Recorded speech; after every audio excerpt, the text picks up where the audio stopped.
আজ বানালাম peace lily ফুলের জুয়েলারি সেট। কিছুদিন আগে এই ফুলটা একজনের বাড়িতে প্রথম দেখেছিলাম। তারপর এই ফুলটির ব্যাপারে ইন্টারনেটে একটু সার্চ করে জানতে পারলাম এই গাছটির অনেক বেনিফিটস আছে।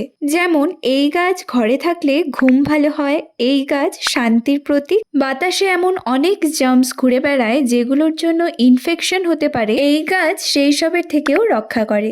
এমন আরো অনেক বেনিফিটস আছে, তাই বলা চলে এটা একটা খুবই ভালো ইনডোর প্লান্টের উদাহরণ। ফুলটা প্রথম দেখেই খুব পছন্দ হয়েছিল, আর তখনই ভেবে রেখেছিলাম এই ফুলের থিমের একটা জুয়েলারি সেট বানানো যেতে পারে। তাই আজ কি নিয়ে ভিডিও বানাবো ভাবতে ভাবতে এই ফুলটার কথাই মাথায় আসলো। তাই আর দেরি না করে বসে পড়লাম কাজটি করার জন্য। তাহলে আমার কাজটিও প্রায় কমপ্লিট। লাস্টে ক্লে দিয়ে একটা রিং বেসের সাথে লাগিয়ে নিলে আমাদের জুয়েলারি সেট একদম রেডি।